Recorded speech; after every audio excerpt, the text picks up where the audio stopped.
This week, we delve into Robert Eggers' Nosferatu, a haunting reimagining of the 1922 classic, with Bill Skarsgård as the eerie Count Orlok and Lily Rose Depp as the tormented Ellen Hutter. This film intertwines gothic horror with a tale of obsession. Did Andy and I sink our teeth into this rendition, or was it just a stake through our heart? Find out on the Flick Flops. The flick and the flop, Gary. Yes. Let me give a quick Rotten Tomatoes where this thing is sitting currently. It's doing, wait a minute. Window closed on me. So good job. Yourselves for just a second. Apple. Yeah, do that. That makes it cool.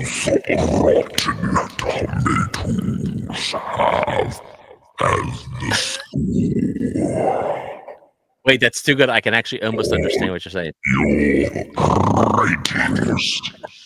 Anyway. All right. I'm back. And I'm back. Rotten Tomatoes, Gary, currently, as of today, as of this recording, this thing is sitting with the critics at 86% and with the audience at 75%. Wow. So clearly a very fresh film. Now,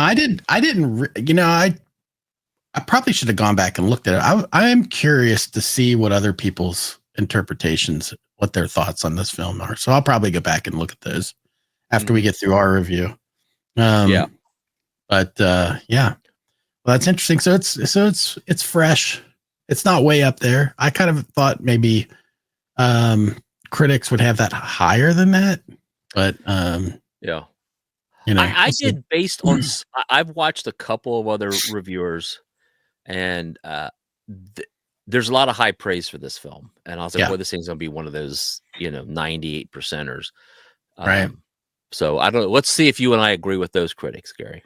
Let's do that, and then we'll get into our hot Nosferatu talk. All right. Well, are we gonna we'll go ahead and give our scores? Sure. So our ratings. A quick reminder that our rating system is unconventional. We don't hand out stars, we hand out poos and TPs, up to 5 of them. And just to add more confusion, the more we give, the crappier we think the film is. Crappier, get it? Yeah, it's dumb, but that's the way we do it. You ready? Who's going first? I can go first if you want. It doesn't matter to me. I'm ready to roll. I'm ready. I'm rocking and or rolling. Fire it off. Burn them up. Oh, that's such a great, funny joke for you and me. Gary, I'm coming in with a hot and steamy 2.5 poops on this. 2.5. Interesting. 2.5. And I'll be honest, I was close to giving it 3. And I'll explain why I settled at 2.5 on it. Yeah. No, we're pretty close, actually. Okay. I gave it 2 TP. I thought we were going to be way different, but I was influenced by some other reviewers, and I thought, I had some time to think about it. But if you caught me right after the film, this probably would have been a 3 or maybe even a 4. Yeah, that's funny that you say that, because you're kind of freezing up a little bit here on me.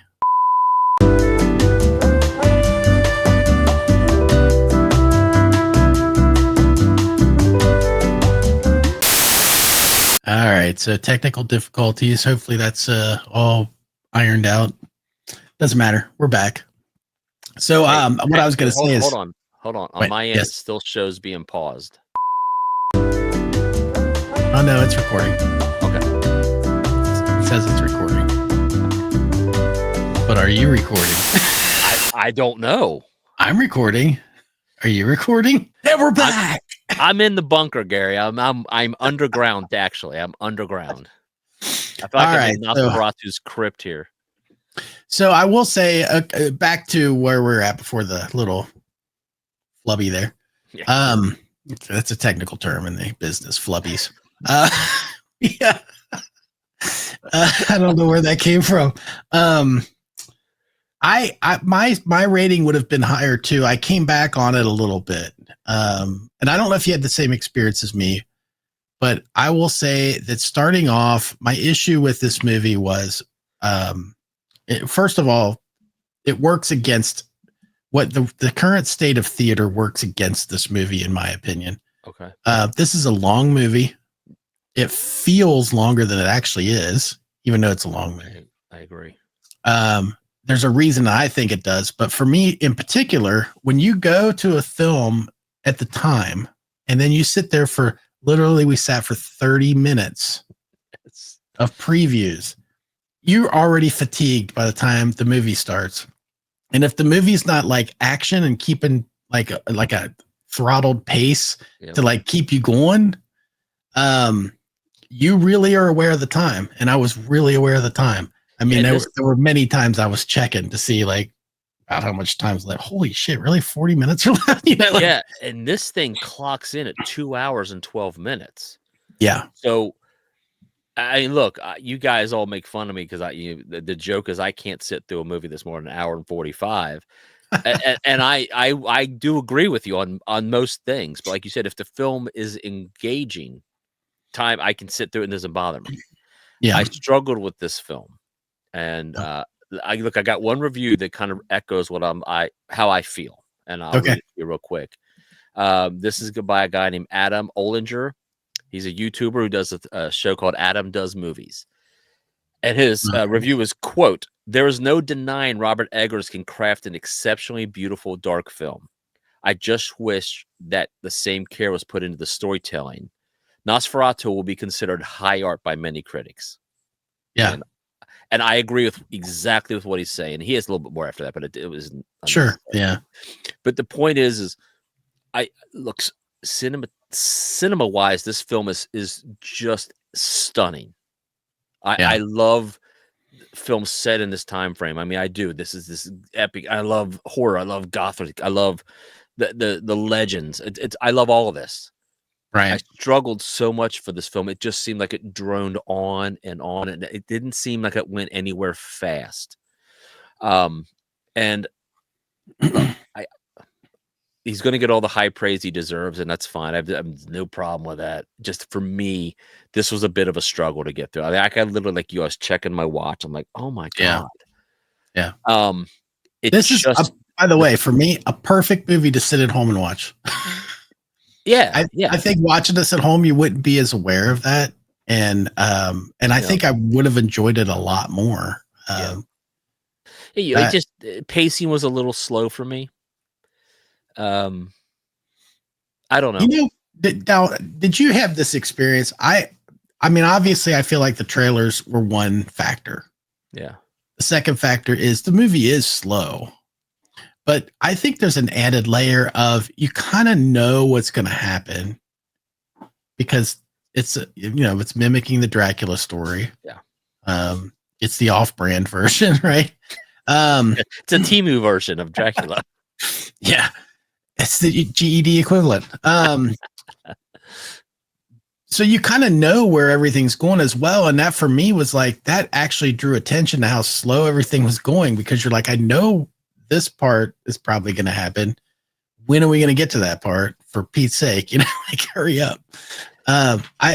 Look, you're right. I mean, in that review is right. This is a well done movie. As far as cinematography, directing is great. The acting is awesome. The setting, there's nothing. The only thing you can pick out about this movie is the pacing, and I think that really, if it would have been tightened up, could have made for a much better film. I mean, I don't know what you would have done for more action. I mean, the guy's 600 years old, I guess. But I mean, look, when Teresa asked me what did I think of the film, I said it was a vampire tale that took way too long for the guy basically just trying to get laid at the end. That's what it was to me, and I know that's just really taking liberties with it. But my point is just was like this. I didn't have a great payoff in this. When it got to the end, I was like, I guess. I mean, I'm not mad, but I was like, I'd rather. I was not a huge Salem's Lot, I guess. I was not a huge fan of Lily Rose Depp's character. No. There was a lot of, I don't know. There was a lot of stuff there that in the writing that kind of bothered me. I also, you're right. It was the payoff of like, it was this 600-year-old thing just trying to get laid. At the end, he just wanted to get laid. I'm like, what the hell? You could have done this. I mean, first of all, you're Nosferatu. What do you, just go get her. I don't understand what the big hoopla is. Yeah. Look, Nicholas Hoult was fantastic in this thing. I love this guy as an actor. He picked some interesting films. Yeah. I like Willem his- Dafoe's character, a little weird to me. like Willem Dafoe himself. I was like, it's on par for Willem Dafoe. Willem Dafoe is Willem Dafoe in this. And I saw one reviewer make a comment, and I said, I when you say it that way, I get it. So he said his character was not, I guess, in the original film or the story, but he comes in as a bit of a he's a Van Helsing character. Yeah. And I was like, okay, I get that. His accent, it just seemed like it was over the top for me. Yeah. And I was like, I didn't know Nicolas Cage was in this film. But apparently they went to the same acting school at some point in time. So, I don't know. I don't have much more to say. Look, it's a stunning film to witness. But I joked with you, Earl, because you were playing with your voice effect there. Part of the time Orlok is speaking, and I'm like, I don't know what he's saying. Yeah. He talks so amazingly slow that I was like, get it out. Like, I'm trying to finish the sentence for him. For a creature that's been around 600 years, maybe that's regular pacing for him, but not for everybody else. I guess. I thought the voice acting that he did for that was good. I thought it was interesting. It's an interesting take. I thought the look of the vampire was interesting as well. Can I finish the line that I left out of the review? By the way, completely. You don't see Bill Skarsgård at all. You don't. You do not. You do not recognize. If you didn't know that's who it was, you wouldn't know that's who it was. So. Absolutely. So there's the line I omitted from Adam Olinger's review was, right. I'll pick it up where I left off. Nosferatu will be considered high art to many critics, but I just couldn't get past his stupid mustache. And I agree. I agree. The mustache made me laugh because it instantly brought back that old picture of Vlad the Impaler that you always see. And that's what it made me think. So, yeah, I don't know if we need to keep talking about it. We do not. My advice would be, if you want to see this movie, I think you should, especially if you want to. Unfortunately, I just think you should wait till home when you can pause and go grab a snack and maybe go to the restroom when you need to. Although in the theater, you could probably go to the restroom and get back and have not missed a thing. I did, and I felt like they actually paused the movie while I was gone. They're like, "Oh, Andy's getting up. Let's just stop." No. Keep it going, guys. You can hit the skip button. Did you guys rewind it when I was gone? It felt like I got longer while I was in the bathroom. Hello.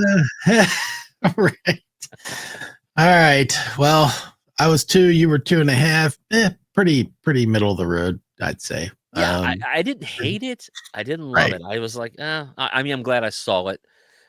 I will probably never watch this film again unless I'm with someone who wants to watch it, and even then, I'll talk them out of it. So, right.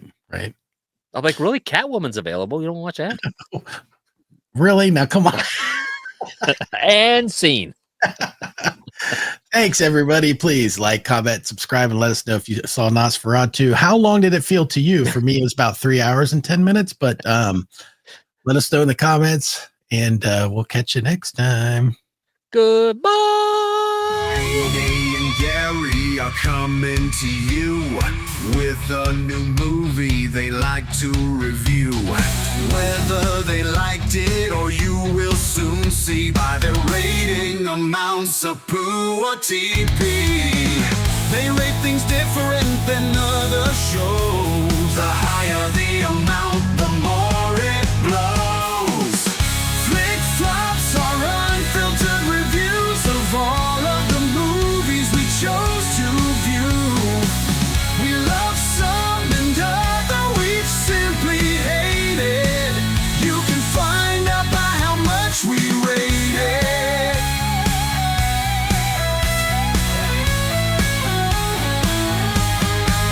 Whoa.